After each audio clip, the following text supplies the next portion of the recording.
বিরোধীরা বলছে এটাই কি বিজেপির নারী শক্তির প্রমাণ? বারবার এই বৈষম্য কেন? নারী শক্তি বন্দন অধিনিয়ম চালু করবার পরে নিজের মন্ত্রিসভায় মহিলাদের সংখ্যা নেই, বঞ্চিত হচ্ছেন মহিলা প্রতিনিধিরা, কি বলবেন? এই প্রশ্ন যারা করছে তারা অধিকাংশই কংগ্রেসের গর্ভ থেকে জন্ম নিয়েছে। কংগ্রেস ধারাবাহিকভাবে মহিলাদের জন্য আসন সংরক্ষণের কথা বলেছে, তৃণমূল কংগ্রেসও সে কথা বলেছে, তারাও পঞ্চায়েতে আসন সংরক্ষণ করেছে। কিন্তু বিষয়টা হলো যে সেই আইনটা তো নরেন্দ্র মোদী সরকারই পাশ করেছেন। আমাদের বেশ কিছু গুরুত্বপূর্ণ মহিলা প্রতিনিধি তারা এই নির্বাচনে জিতে আসতে পারেননি, তাদের মধ্যে অনেকে মন্ত্রী ছিলেন। এটা দুর্ভাগ্যে তারা জেতেননি। আপনারা ঠিক সময় দেখতে পাবেন। আসলে কিছু মানুষ আছেন যারা নারী শক্তি নিয়ে কথা বলেন, কিন্তু আসলে তারা জেন্ডার বায়াস। আসলে তাদের মধ্যে একটা চরম মেল সভনিজম কাজ করে। শুধুমাত্র মহিলাদের নাম তারা ব্যবহার করেন এই কারণে যে একটা রাজনৈতিক ইস্যু তৈরি করবার জন্য। আমরা এ ধরনের লিঙ্গভেদে বিশ্বাস করি না। আর বর্তমান পৃথিবীতে তো কাউকে অ্যাক্ট্রেস বলে না, অ্যাক্টর বলা হচ্ছে। সেভাবেই চলছে দেশ। দ্বিতীয় বিষয় যেটা, সেটা হচ্ছে যে 2021 সালের বিধানসভা নির্বাচন বলুন বা 2024-এর লোকসভা, মহিলা যারা ভোটার রয়েছেন তারা অনেকাংশেই মানে বেশি গ্রহণযোগ্য মনে করছেন তৃণমূল কংগ্রেসকে রেদার দ্যান বিজেপি। উত্তরবঙ্গের মহিলারা কি মহিলা নন? বালুরঘাটের মতো একটা কঠিন আসনে, যেখানে উত্তরবঙ্গের সবচেয়ে তৃণমূল কংগ্রেসের সাংগঠনিকভাবে যিনি দক্ষ, বিপ্লব মিত্র, যিনি একদম জন্মলগ্ন থেকে তৃণমূল কংগ্রেসের সঙ্গে আছেন, তিনি তো এই মহিলাদের নিয়ে নির্বাচনে লড়াই করেছেন এবং সুকান্ত মজুমদারের কাছে পরাজিত হয়েছেন। পাহাড়ে যারা মহিলা আছেন তারাও তো মহিলা, তাদের কথা তো দেখানো হয় না। আমরা এখানে ভাই ফোঁটা দিই, ওদের ভাই টিকা কটা টিভিতে দেখানো হয়। তো তারা বিজেপিকে ভোট দিলেন কেন? পুরুলিয়ার মতো পিছিয়ে পড়া জায়গা, যেখানে ওই কন্যাশ্রী যেসব আছে, শ্রী, সব কিছু শ্রী তো সেখানে আছে, সেখানকার মহিলারা বিজেপি প্রার্থীকে নির্বাচিত করলেন কেন? বিষ্ণুপুর কি খুব এগিয়ে আসে জায়গা? সেখানকার প্রার্থীরা নির্বাচিত করেছেন। আর সবচেয়ে বড় কথা হলো যে মুখ্যমন্ত্রীর যে নির্বাচন কেন্দ্র ভবানীপুর, সেখানে 8টি ওয়ার্ডের মধ্যে 5টি ওয়ার্ডের মহিলারা কেন বিজেপির পক্ষে ভোট দিলেন? কেন নন্দীগ্রামে লোডশেডিং তত্ত্বকে উপেক্ষা করেও এবারেও বিজেপির প্রার্থীকে ওই সেগমেন্টে 8,000 ভোটের লিড দিয়ে দিলেন কৃত্রিম আলোর মধ্যে দিয়ে, ঝকঝকে আলো, যেন একদম ইডেন গার্ডেনের ফ্লাড লাইট, তার মধ্যে ভোট গণনা, তার মধ্যে জয়। শ্রমিকরা বেআইনি নিয়োগ নিয়ে আন্দোলন রুখতে অবৈধ চাকরি, নবম দশমে 3 জনকে সরকারি চাকরি দেওয়া হয় এবং একাদশ দ্বাদশে 9 জনকে চাকরি দেওয়া হয়। অবৈধ নিয়োগ নিয়ে চাষিদের বিস্ফোরক দাবি করেছে ইডি। নবম দশমে যতদিন পর্যন্ত ইডি রুই কাতলাদের জালে না ফেলতে পারছে ততদিন পর্যন্ত ইডির কোনো খবর বিস্ফোরক নয়। এ ধরনের বিস্ফোরণ আমরা সব খালি নামে বিস্ফোরণ, এই বিস্ফোরণের কোনো আওয়াজ নেই। একটা চুরি ঢাকতে আরেকটা চুরি করতে হয়, একটা মিথ্যাকে ঢাকতে আরেকটা মিথ্যা কথা বলতে হয়। তো স্বাভাবিকভাবেই তৃণমূল তারা এমনিতেই রাজনীতিতে দল ভাঙানোই বিশ্বাস করে, তা ওখানেও আন্দোলন ভাঙার জন্য কিছু মানুষকে টোপ দিয়ে চাকরি দিয়েছে, এটা হতে পারে। এখন তো তদন্ত চলছে, বিচারাধীন, আমরা কি বলবো বলুন।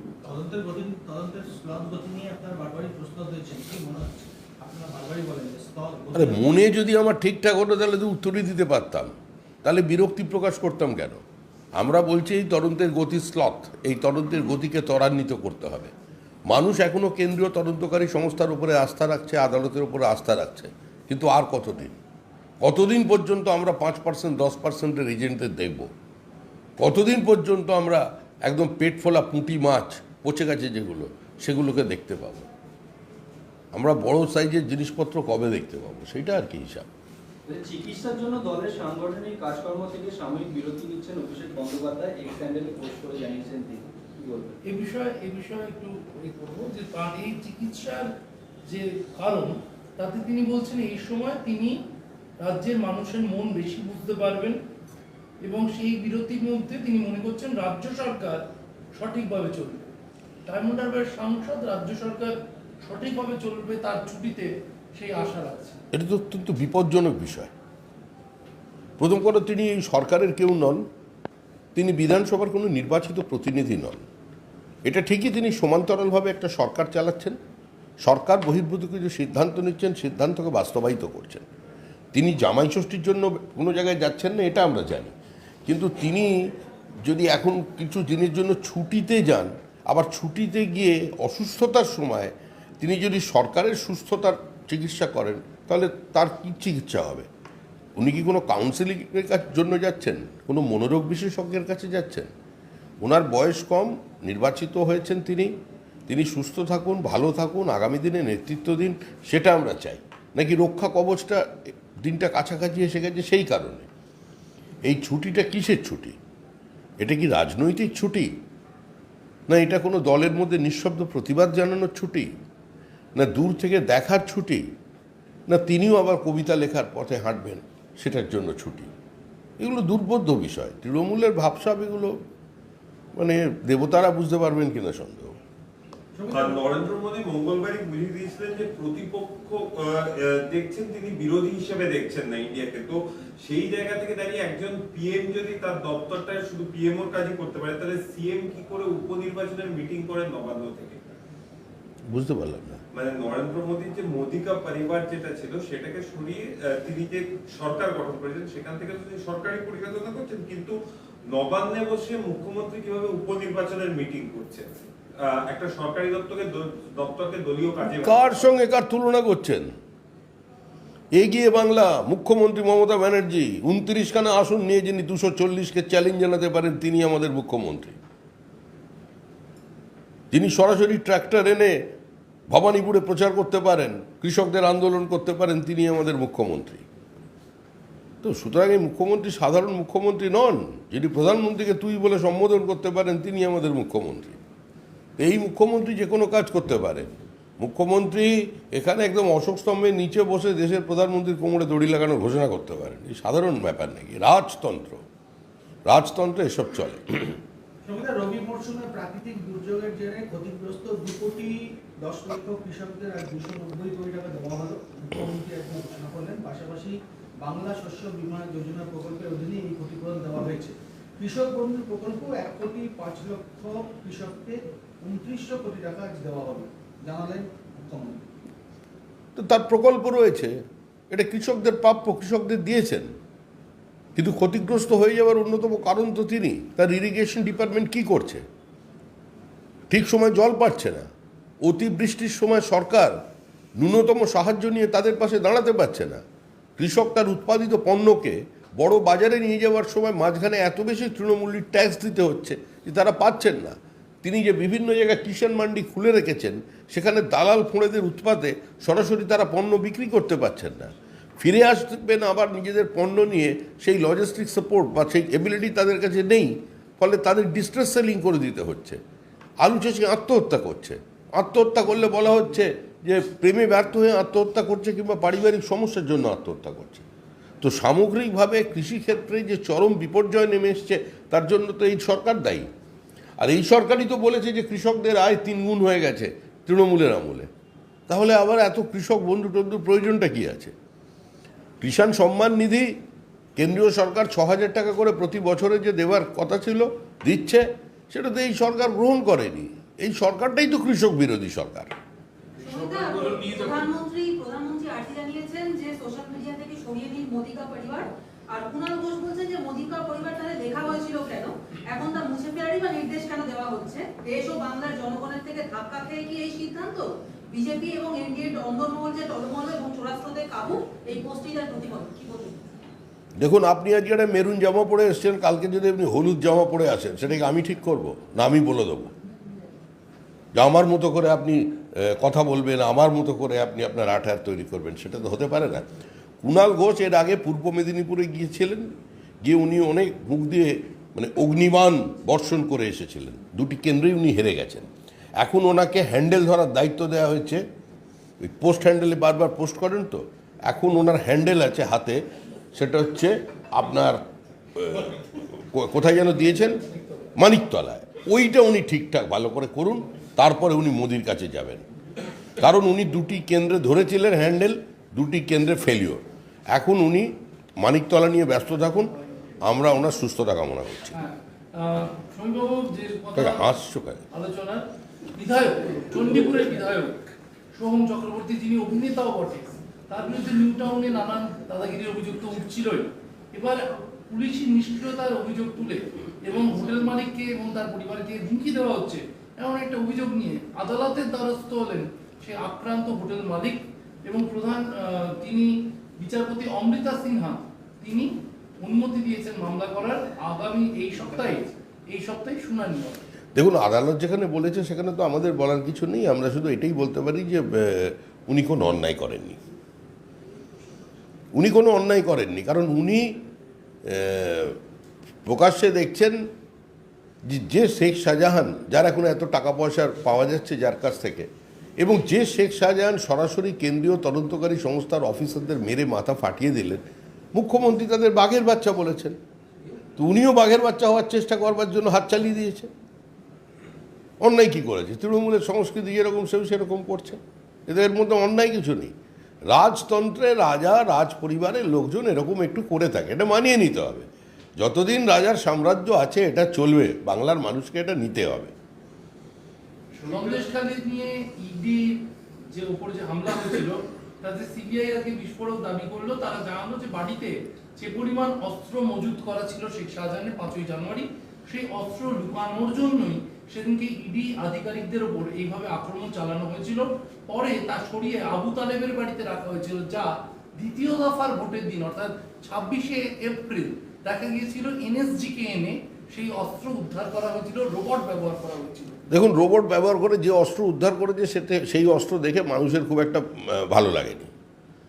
কারণ শেখ শাহজাহানের বাড়িতে আমাদের দলীয় ইনফরমেশন অনুযায়ী অস্ত্রের আরও বেশি ছিল। শেখ শাহজাহানের অস্ত্র শুধুমাত্র মালঞ্চ, সরবেরিয়া কিংবা সন্দেশখালীর আশেপাশে নেজাটে নেই। শেখ শাহজাহানের অস্ত্র আমাদের কলকাতার নিউ টাউনেও আছে, হাতিশালার কাছেও শেখ শাহজাহানের লোক আছে, সেখানেও তার অস্ত্র আছে। এখন ইডির উচিত হচ্ছে যখন এই বিবৃতিগুলো দিচ্ছেন তখন সেগুলোকেও ধরা, ঠিকঠাক জায়গা থেকে অস্ত্র নিয়ে আসা। ইডি বলছে ইডির উপর হামলার তদন্তে সিবিআই স্ক্যানারে রাজ্য পুলিশের ভূমিকাও, কারণ রাজ্য পুলিশের কাছে যারা সাক্ষী দিয়েছিলেন এরকম এক সিভিক ভলেন্টিয়ার যিনি রাজবাড়ি ফাঁড়ির দায়িত্বে ছিলেন, তার বক্তব্য তিনি পুলিশকে সেই অর্থে কোনো বয়ান দেননি, শুধু নাম পরিচয় জেনে তাকে ছেড়ে দেওয়া হয়েছিল।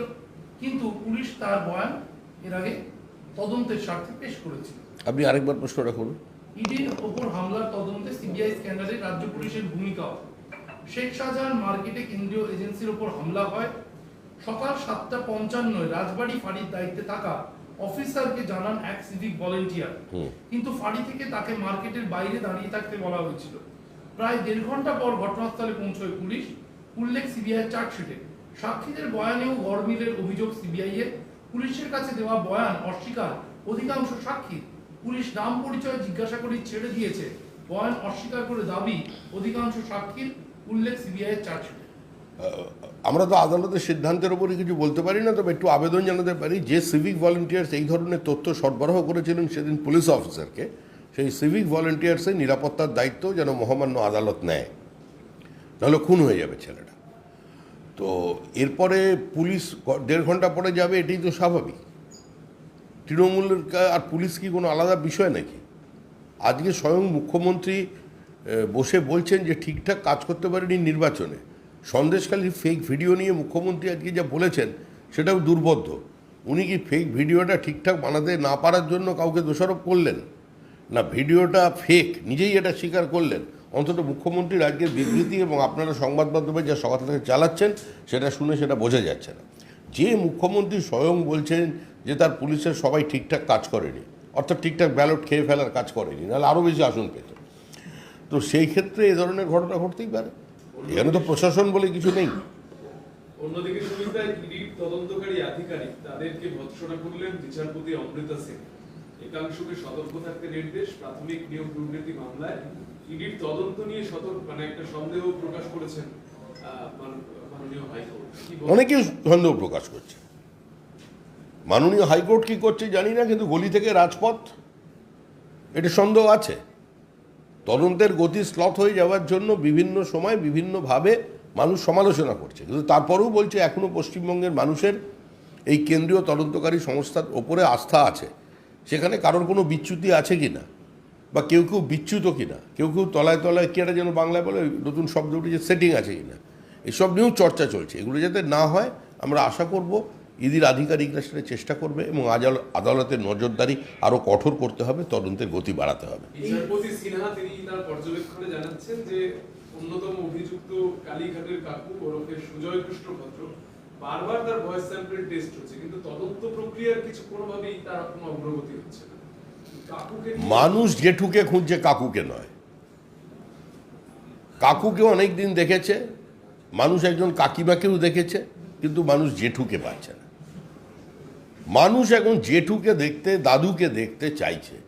তো সেটা দেখানোর দায়িত্ব হচ্ছে ইডি, সিবিআই এর, আর ঠিকঠাক সময় তাদের মুখের সামনে থেকে কাপড়টা সরিয়ে নেওয়ার দায়িত্ব হচ্ছে মহামান্য আদালতের। এবার তারা করছেন, এখানে আমরা কি বলতে পারি? আমাদের থেকে বেশি ক্ষমতা নেই। প্রশাসন আরো সক্রিয় ভূমিকা হলে লোকসভায় আরো 3-4টে আসন বেশি এই তো। পেতাম। গতকাল মুখ্যমন্ত্রী মমতা বন্দ্যোপাধ্যায় তিনি প্রশাসনিক বৈঠকে এমনই মন্তব্য করেছেন। আচ্ছা, তাহলে ভারতবর্ষের ইতিহাস, রাজনীতির ইতিহাসে আজ পর্যন্ত কোনো মুখ্যমন্ত্রী যারা বহু বিতর্কিত, বহু সমালোচিত, সেই লালু প্রসাদ যাদব, মুলায়ম সিং যাদব, জয়ললিতা, যাদের নাম উঠে আসে বিভিন্ন নির্বাচনে, ভজনলালের মতো মুখ্যমন্ত্রী, বংশীলাল, তাদেরও নাম এসেছিল, কিন্তু তারা কোনোদিন প্রকাশ্যে এই বিবৃতি দিয়েছিলেন যে প্রশাসন সক্রিয় হলে আরও 3-4টে বেশি আসন পেতাম? তার মানে তৃণমূলের এখন ভরসা হচ্ছে পুলিশ। আমরা যে বারবার বলছি যে এই নির্বাচনের শেষ 3টে ফেজ করেছে পশ্চিমবঙ্গ রাজ্য পুলিশ। পুলিশই বিভিন্ন জায়গায় কিউআরটিকে ডাইভার্ট করেছে, পুলিশই কেন্দ্রীয় বাহিনীকে ভুল জায়গায় নিয়ে গেছে, পুলিশ বিজেপি প্রার্থীদের এলাকায় যখন অবরোধ হচ্ছে তাদের সেটা করতে সুযোগ করে দিয়েছে, পুলিশ বাড়ি বাড়ি গিয়ে ভোটারকে ধমকেছে। সেই কাজটা খুব একটা ঠিকঠাক হয়নি। মুখ্যমন্ত্রী চেয়েছিলেন 4 বা 5-এ বিজেপি আটকে রাখুন, 29টা পেয়েই মোটামুটি যা দেখিয়ে দিচ্ছেন, এরপরে যদি সত্যি 35 হতো তাহলে কী হতো বুঝতেই পারতেন না। শপথ গ্রহণই বন্ধ হয়ে যেত ভারতবর্ষে। জেলায় জেলায় আবার তিনি প্রশাসনের বৈঠক করবেন, প্রশাসনের খরচ কমাতে হবে, বাড়তি খরচ করবেন না, এইসব বলার পাশাপাশি তিনি বললেন এই মিটিং এর ভেতরের কথা বাইরে পাচার হয়ে যাচ্ছে। তিনি প্রশাসনে নবান্নে যা বৈঠক করছেন তার আশঙ্কা সেই সব তথ্য বাইরে পাচার হয়ে যাচ্ছে অফিসার। আপনারা এতক্ষণ ধরে যে প্রশ্নগুলো করলেন এটা কোথায় পেয়েছেন? এটা তো শুভেন্দু অধিকারী সাপ্লাই করেনি। আজকে এইটাই সবচেয়ে বড় প্রশ্ন আমার থাকলো মুখ্যমন্ত্রী মমতা বন্দ্যোপাধ্যায়ের কাছে। ওখানেও কি শুভেন্দু আছে? সমস্ত প্রশ্নই তো বাইরে, কারণ মুখ্যমন্ত্রী যা বলছেন তো প্রশাসনিক মঞ্চ, রাজনৈতিক মঞ্চ, তৃণমূলের মঞ্চ, সব মঞ্চই তো মুখ্যমন্ত্রীর কাছে এক। অবশ্য যারা কবি মনস্ক হয় তাদের সমস্ত, তাদের চেতনা এবং চিন্তা একটু বিস্তৃতি একটু অন্যরকম থাকে, এটা মুখ্যমন্ত্রীর ক্ষেত্রেও তাই। ওভারলোড ট্রাক থেকে টাকা তোলা হচ্ছে রাজ্যের বিভিন্ন প্রান্তে এবং অফিসারদের একাংশ দুকুল বাঁচিয়ে চলার জন্য মানে ট্রাক করে টাকা পাঠানো হচ্ছে, এরকম ভাবে সরকারি টাকা যায় বলে জানা নেই। ওভারলোডেড ট্রাক থেকে ওভারলোডেড ট্রাক, হ্যাঁ, তোলার যে টাকা তোলা হচ্ছে কাঁথিতে চলে যাচ্ছে একাংশ, কারণ অফিসারদের একাংশ দুকুল বাঁচিয়ে চলার চেষ্টা করছেন। আমার অন্তত এটুকুনি ধারণা ছিল যে স্যাসে অন্তত মুখ্যমন্ত্রী আক্রান্ত নন। এই যে শুভেন্দু অধিকারী সিন্ড্রোম নামক স্নায়ুরোগে তৃণমূল কংগ্রেস দীর্ঘদিন থেকে ভুগছে, এটা অন্তত এই লোকসভা নির্বাচনের পরে কেটে যাওয়া উচিত ছিল, কিন্তু কি করা যাবে, পূর্ব মেদিনীপুরের 2টি আসনই হাতছাড়া। সেই জন্য ঘুরিয়ে ফিরিয়ে সব টাকা কাঁথিতেই পাঠাচ্ছে। আমাদের কাছেও কিছু পাঠান না, সব শুভেন্দুর কাছে গেলে আমাদের চলবে কি করে? সৌমিকদা, নিট নিয়ে আজকে রাজ্যের কংগ্রেস বা সিপিএম মিছিল করেছে। কি নিয়ে? নিট পরীক্ষা হ্যাঁ। নিয়ে, নিট পরীক্ষা নিয়ে ইতিমধ্যে সুপ্রিম কোর্টও নোটিশ জারি করেছে। সেই তো এই পরিস্থিতিতে দাঁড়িয়ে তারা তদন্তের দাবি তুলছে, আপনারা কি জানেন? না, যে ঘটনা ঘটেছে তা অত্যন্ত দুর্ভাগ্যজনক, অনভিপ্রেত এবং অত্যন্ত গুরুত্বপূর্ণ। আমাদের মনোভাব অনুযায়ী ছাত্র সংগঠন আছে, তারাও আন্দোলন করছে, তারাও পথে নেমেছে। এই বিষয়টি নিঃসন্দেহে সংশ্লিষ্ট মন্ত্রক এখানে হস্তক্ষেপ করবে এবং এটি স্বশাসিত সংস্থা, তাদের উত্তর দিতে হবে। এটা কোনো সাধারণ বিষয় নয়। তবে এটা আপনাকে বলতে পারি, এই ধরনের নিটের গড়মিলকে কেন্দ্র করে কোনো নেতার বান্ধবীর খাটের তলায় 50 কোটি ঢুকে যায়নি, এইটুকুনি অ্যাসিওর করতে পারি। বাদবাকি যা হয়েছে অত্যন্ত ভুল হয়েছে। কিছুদিন আগে সৌমিত্র পাল তার নিজের ব্যক্তিগত ক্ষোভ বিক্ষোভের কথা তিনি বলেছেন। আরে সৌমিত্র ভালো ছেলে, কঠিন অবস্থায় মুখ্যমন্ত্রীর প্রবল আক্রমণের মধ্যে ও জিতে এসেছে। বিষ্ণুপুরের ওই রকম গরম, একজন পড়ে আছে 2 বছর ধরে নিজের কেন্দ্রে ধারাবাহিকভাবে আক্রমণ চলেছে, ব্যক্তিগত স্তরে আক্রমণ চলেছে, আটকানোর চেষ্টা চলেছে, কুৎসার চেষ্টা চলেছে, বালি বিক্রির প্রশ্ন তোলা হচ্ছে। এত কিছু করার পরে জিতে এসছে, ও দু একটা কথা বললে বললো এত নিয়ে আলোচনা হয় না। বলেছে যে উত্তরবঙ্গে একটাই আসন আমাদের কমেছে, সেটা নিষেধ প্রামাণিকের নিজের ভুলেই হয়েছে। শুভেন্দু অধিকারী বা সুকান্ত মজুমদার তারা দায়ী নয়, ওরা দলেরই। না ওটা সেটা দলের মধ্যেই বলবে। এটা নিয়ে কোনো আমাদের কোনো রাজনৈতিক কৌশলগত ভুল ছিল। আমরা শুভেন্দু অধিকারী, সুকান্ত মজুমদার এবং দিলীপ ঘোষ এই তিনজনকেই চাই। উনি বলছেন যে দলের এটা কেউ ইচ্ছে না, রাজনৈতিক কোনো কৌশলে বলছেন আমরা সুকান্ত শুভেন্দু। না এটা সংবাদ হবে কি করে? ও যদি বলতো এদের তিনজনের মধ্যে দুজনকে সরাতে হবে তবে তো খবর হতো। তোমরা ভালো কথা বলেছে, তিনজনকে এক জায়গায় দাঁড় করছে, তারপরেও তোমরা প্রশ্ন করছো, এ তো বিপজ্জনক ব্যাপার, এটা করা যায় না। আমার কথা হচ্ছে এই ইলেকশনে জেতার পর 6000 ভোটে জেতার পর একরকম কথা বললেন, সুস্থ হতে সময় লাগলো। 6000 বুঝতে পারলাম না। কিন্তু বিষ্ণুপুরে কয়েক হাজার ভোটে জিতলেন সুজাতাকে হারিয়ে। সৌমিত্র তাঁর প্রাক্তন সুজাতাকে হারিয়ে জিতলেন। তারপর তিনি অনেক কিছু বলেছিলেন, অভিষেকের উপর আস্থা রেখেছিলেন। সেই জায়গায় আবার 1 সপ্তাহ লাগলো তার বোধতার জন্য। আরে তোমাদের কিছু মুখ্যমন্ত্রী কি বলছে তোমাদের বুঝতে হবে। জিতা ও সিকান্দার। দিনের শেষে সৌমিত্র খান দ্বিতীয়বারের জন্য বিষ্ণুপুর কেন্দ্র থেকে নির্বাচিত হয়েছে। তিনি বলেছেন যে আগেও বলতেন যে আমি কোনো নির্বাচনে হারিনি, আমি কোনো নির্বাচনে হারবো না। প্রায় স্ট্রাইক রেট রিকি পন্টিংকে ছুঁয়ে ফেলার মতো।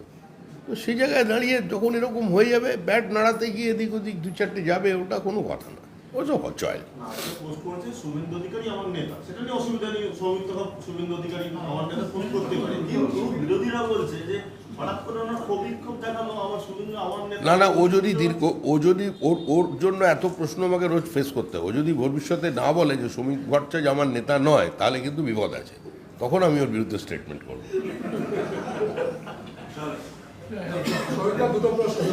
হ্যাঁ ছাড়ো। হ্যাঁ আবার বার্ড ফ্লু দেখা গেছে। হ্যাঁ এটাই বড় খবর হবে। হ্যাঁ বার্ড ফ্লু দেখা গেছে, একজন আক্রান্ত। 4 বছরের শিশু আক্রান্ত। 4 বছরের শিশু আক্রান্ত। এটা নিয়ে কি বলার আছে? স্বাস্থ্য দপ্তর নিঃসন্দেহে ব্যাপারটি কঠোরভাবে দেখবেন। আমি আপনাদের তো মুরগি খেতে বারণ করতে পারি না, কারণ তাতে আবার কিছু মানুষের পেটে টান পড়বে। দুটো প্রশ্ন। একটা হলো যে বিভিন্ন জায়গায় বাগদা সহ বিভিন্ন জায়গায় ডায়মন্ড হারবার বিভিন্ন জায়গায় ভোট পরবর্তী হিংসায় মানুষ ঘর ছাড়ে। আপনার নতুন করে কোনো বক্তব্য, মানে এই যে কেন এই ঘর ছাড়াটা হচ্ছে এবং ঘর ছাড়ার প্রেক্ষিতে? দেখুন, তৃণমূল কংগ্রেস একটা নিয়ন্ত্রণহীন রাজনৈতিক দল। আপনাদের কাছে যে 2-1টি সংবাদ আছে সেগুলো বিচ্ছিন্ন, কিন্তু এ ধরনের ঘটনা সর্বত্র ঘটছে। যে বুথে বিজেপি লিড পেয়েছে এবং যেখানে মানুষজন একটুখানি নরমপন্থী, যেখানে তৃণমূল কংগ্রেসকে প্রতিহত করতে পারছে না, সেখানে তৃণমূল তাদের ঘরছাড়া করছে। আমরা সমস্ত ঘরছাড়া কর্মীদের পাশে আছি। প্রশাসনের উপর আমরা চাপ বাড়াচ্ছি, যদিও প্রশাসনের কাছ থেকে আমাদের কোনো প্রত্যাশা নেই। আমরা আদালতের পর্যন্ত বিরোধী দলনেতা এই নিয়ে বলেছেন যে তাদের প্রোটেকশনের জন্য, কিন্তু চেষ্টা চালিয়ে যাচ্ছে।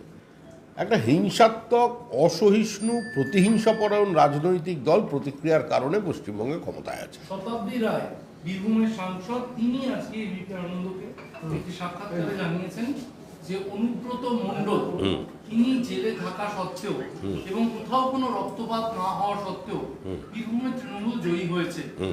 শতাব্দী আশা করছেন অনুব্রত জেল থেকে বেরোনোর পর তিনিও যেন এই পদ্ধতিতেই নির্বাচন করেন, কোনো রকম কোনো সন্ত্রাস সূচক মন্তব্য, ইঙ্গিত ইত্যাদি না করেই যে চড়াম ছাড়াই যে ভোটে যেতে যায়, তার একটা নজির যখন তৈরি হলো, আগামীতে অনুব্রততা মেনে চলবে বলে দাবি শতাব্দী। দেখুন, রামকৃষ্ণদেব বলেছিলেন মন আর মুখ এক করো। এটা ওনার মুখের কথা, মনের কথা নয়। অনেকেই জানেন অনুব্রত মণ্ডলকে জেল থেকে বেরিয়ে আসুক, সেটা তৃণমূল কংগ্রেসেরই অধিকাংশ লোক চায় না। এবং অনুব্রতহীন বীরভূম বলে আপনারা যে একটা ন্যারেটিভ তৈরি করেছিলেন, বিষয়টা তা নয়। অনুব্রত মণ্ডল একটা ভাবনা, একটা কর্মসূচি। অনুব্রত মণ্ডল একটা এজেন্ডা। পরমাণুরা চারিদিকে ছড়িয়ে আছে। যেভাবে বীরভূমে ভোট হয় সেইভাবেই বীরভূমে ভোট হয়েছে। আমাদের কিছু সাংগঠনিক ত্রুটি ছিল, আমাদের প্রার্থীকে শেষ মুহূর্তে পরিবর্তন করতে হয়েছিল। এই সমস্ত কারণে মিলিয়ে মিশিয়েই তিনি চলে গেছেন সাংসদ, কিন্তু বীরভূমে অপরাজেয় তৃণমূল, এই যে একটা মিথ তৈরি করা হয়েছে, এটা দেখবেন রাজনীতি খুব দ্রুত পরিবর্তিত হয়। এই মিথ অচিরেই ভেঙে যাবে। একদিন যেরকম অনিল বসু 6 লক্ষ প্রায় ভোটে জিততেন, আজকে সেখানে সিপিআইএমের পতাকা লাগানোর লোক নেই। এই ভবিষ্যতে তৃণমূল কংগ্রেসের জন্য অপেক্ষা করছে। অষ্টাদশ লোকসভা নির্বাচনে শেষ হয়ে গেছে, সরকারও গঠন হয়ে গেছে, সভা পার্লামেন্ট সেশন শুরু হবে 23 তারিখ থেকে নতুন ভবনে হচ্ছে। এই নিয়ে যদি একটু বলেন। এটা অত্যন্ত আনন্দের খবর। ভারতবর্ষের জনসংখ্যা বেড়েছে, ভারতবর্ষে আবার ডিলিমিটেশন হবে, দেশের আয়তনও বৃদ্ধি পাবে ভবিষ্যতে, মানে সীমানা তো বাড়বেন। বাড়ার জন্য বড় ভবনের প্রয়োজন ছিল, নিরাপত্তার প্রয়োজন ছিল, পৃথিবীর বৃহত্তম গণতন্ত্রের তার যে মন্দির সেটাকে সামনে নিয়ে আসার প্রয়োজন ছিল। সেটা নরেন্দ্র মোদী অনেক সমালোচনার মধ্যে দিয়ে করে দেখিয়ে দিয়েছেন। কংগ্রেস বলতো যে মোদী বানাচ্ছেন, আমরা গিয়ে বসবো। এটাই সবচেয়ে ট্র্যাজিক মোমেন্ট, অপেক্ষা করছে নরেন্দ্র মোদীর জন্য। যাই হোক, সেটা হয়নি, কংগ্রেসও বসবে। সবাই মিলেমিশে আমরা একসঙ্গে আনন্দ করব, ভেতরে মানুষের কথা বলবেন। আমি আমার কাছে খবর অনুযায়ী সম্ভবত 27 তারিখ থেকে 26 বা 27 তারিখ থেকে লোকসভার যারা সদস্য আছেন তারা শপথ নেবেন। তারপরে যৌথ অধিবেশনে রাষ্ট্রপতির ভাষণ চলবে।